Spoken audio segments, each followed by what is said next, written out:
My Jeep is not the dirtiest it's ever been, but I've been on a lot of adventures lately, and all that dirt and grime and stuff starts to cake up on things, and it's harder to keep track of if there's a problem with something, checking my witness marks to make sure my bolts are all in the right places, things like that, when the Jeep is covered in grime. So I'm going to show you today how I clean the Jeep. Now I'm going to show you two different ways. One is going through my local drive-through car wash.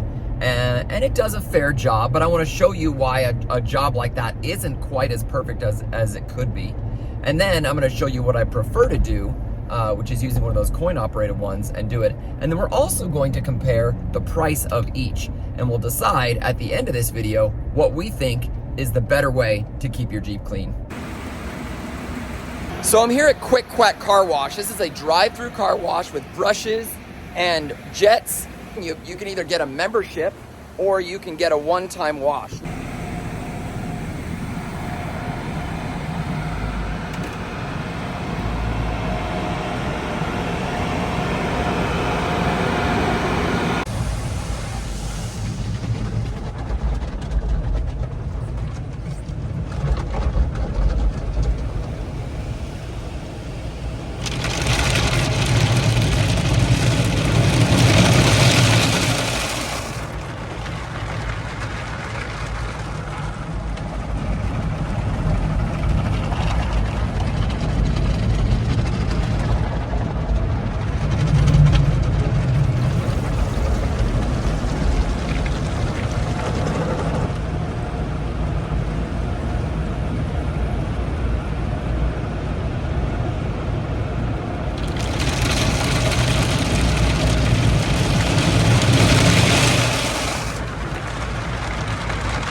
All right, it's a lot quieter out here. You can see there's a lot of brushes, there's a lot of water jets, there's even fans to dry things off. They've got like what they call their muddy duck, where they spray high pressure on the side of the vehicle to get off all the mud and goop. And it does a fair job. Let's take a look at how good one of those automatic car washes does when it comes to cleaning a lot of Jeep from multiple trips off-road. You can see there's a bunch of spots there. This doesn't feel very clean at all, does it? A lot of stuff there.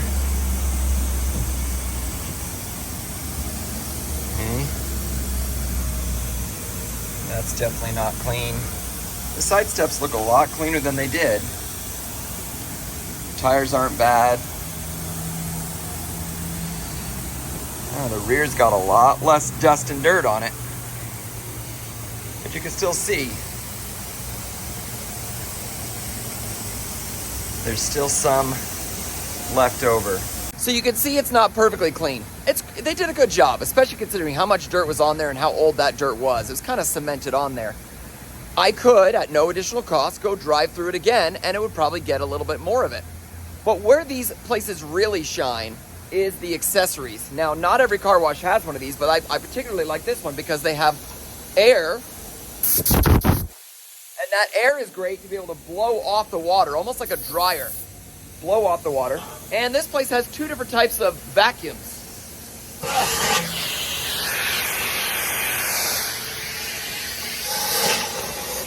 A thin crack tool like that, and then a nice big floor tool. So with high pressure vacuums, I can really do a good job on the interior of the Jeep, really helping me feel great when I'm inside. And that's important too.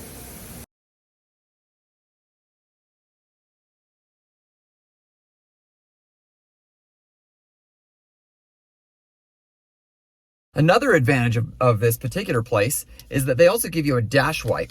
These are particularly nice to be able to just clean the interior, plastic, vinyl, all the other leather, things like that, right inside your front cabin area. And it's always nice to be sitting, and I usually do this while I'm driving through the car wash itself to have nice time to just kind of sit and clean everything up. So the interior's feeling nice and clean. The exterior's definitely cleaner, but it wasn't an amazing experience. And the cost was, well, about $9. So let's go take a look and see what it's like to do a coin-operated one, how much cleaner it gets, and what that cost is. So it wouldn't really be fair to the automated car wash to take a really dirty Jeep, run it through and say you didn't do a good job, and then take a Jeep that's just been cleaned by an automated car wash and use a hand coin-operated car wash and say, look how much better it did. So we really don't have any other choice than to go try and get the Jeep dirty again. So let's head up in the canyon and see if we can't find some mud, grime, and dust.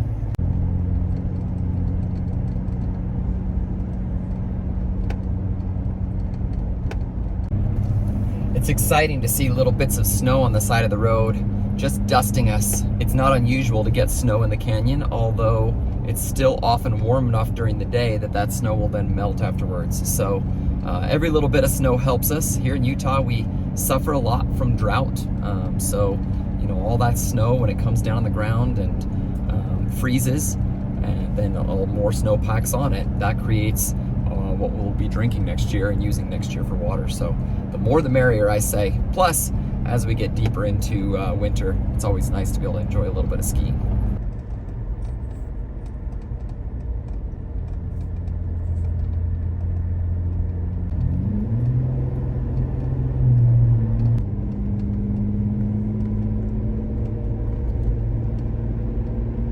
I sure love coming up in the canyon like this, and the fact that we only live about 10 minutes away from it makes it really easy. The one drawback is that I'm by myself.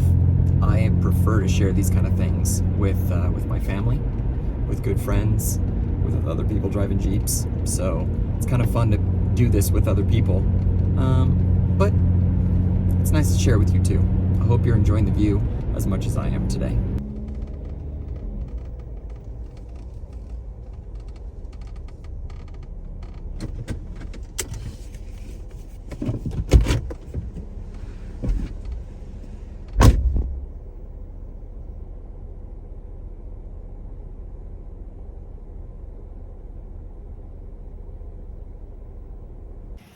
So this is Tibble Fork.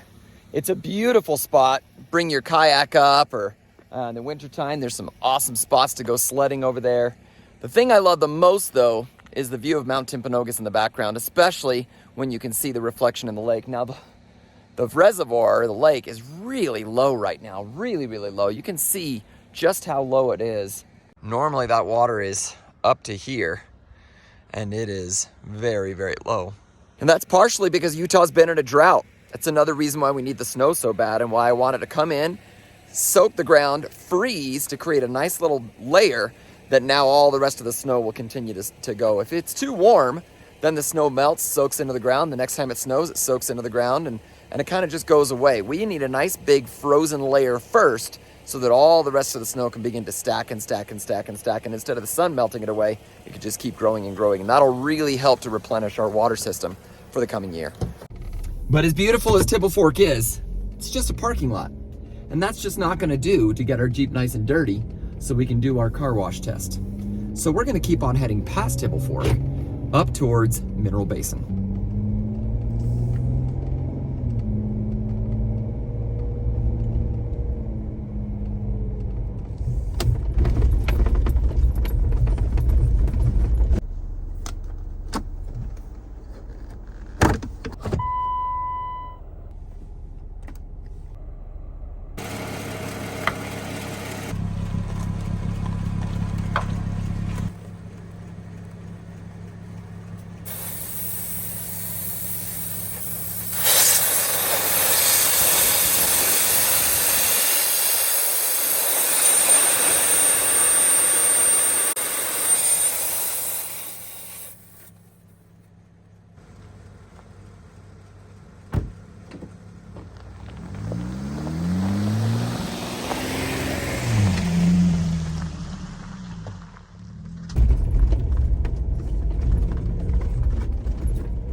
Now this isn't a difficult trail by any means. Almost anybody can come up this trail pretty easily.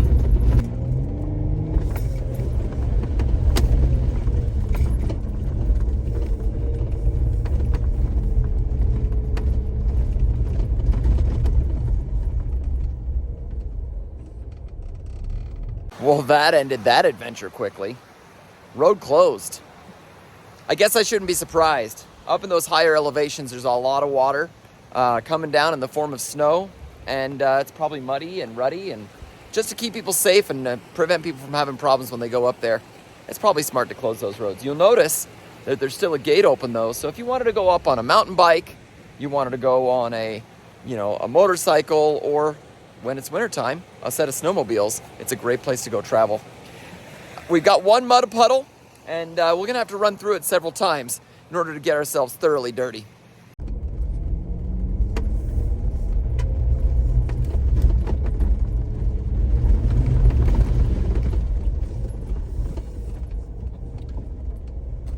So we're not nearly as dirty as we wanted to be, but that's okay. With that small puddle, combined with the residual dirt from our previous trips that didn't get washed off by the automatic car wash, that should give us a nice baseline for how well the coin-operated one can do. Let's go try that now.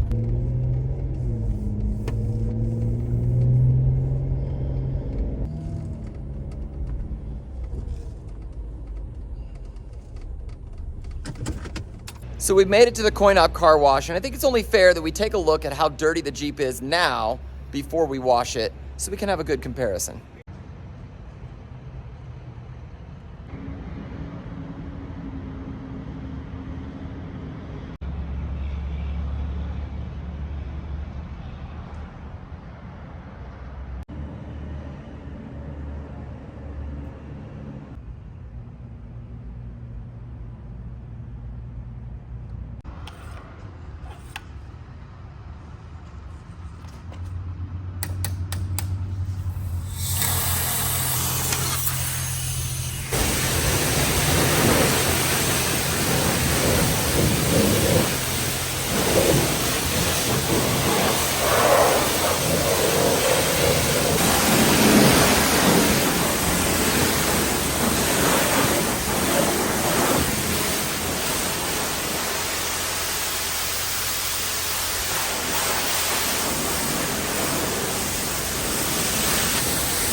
You know, one of the major advantages of the coin-op is that you can really scrub in the places where you know there's dirt. So if you know that your rock sliders or your fenders or the steps on your hinges have collected a lot of dirt and grime, you can really spend a lot of attention there with the brush and make sure it gets nice and clean. Another big advantage is the ability to lean underneath of the Jeep and really get the undercarriage well. That wand can get into places where a drive-through car wash simply can't, especially while the car is moving. So to be able to use that power washer wand to really get inside the undercarriage can get your undercarriage very, very clean. However, there's a big disadvantage too, and that's you're having to do a lot of the work. If you don't know what you're doing really, you're gonna spray yourself in the face and maybe get yourself wet. It's certainly a lot more effort to do this. Oftentimes, the foam from the brush or the water or things like that covers up dirt, and so there's spots of dirt that you don't realize is dirty, and you would have scrubbed there if you'd known it, but afterwards, as you're driving home, as the Jeep dries off, you can find those spots. And this spot on the hood is a perfect example of that. It seems like I always seem to forget that spot or don't seem to scrub it nearly enough. So we're back in the garage and we're taking a close look around the Jeep, and as you can see, there's quite a few spots that still feel a little dirty.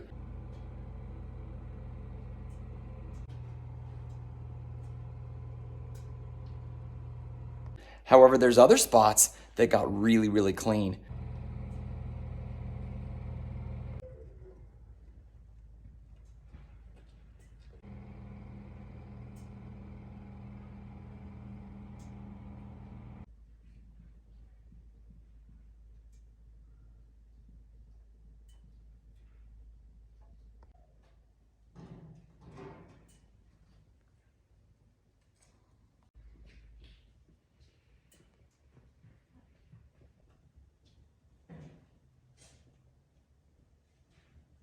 Now, if you really want to do a good job, you combine your choice of either coin-operated or automatic car wash with a little hand elbow grease. And you come in and use something like this kind of product where you can spray and get some of the grease and dirt and grime off, use by hand and really get it clean.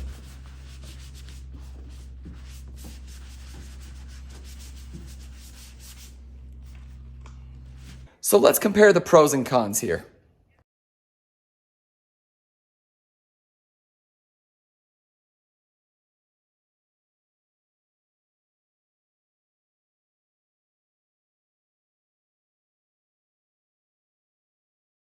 So after looking at the pros and cons list, I'd love to hear in the comments which one you prefer. Do you go with the coin-operated one, so you can have a little bit more detail, but there's some challenges there? Or do you go with the automatic one that's a lot less effort, a little bit more expensive? Let me know in the comments below which one you prefer. Thanks for watching. Hope you enjoyed this and hope it was helpful for you.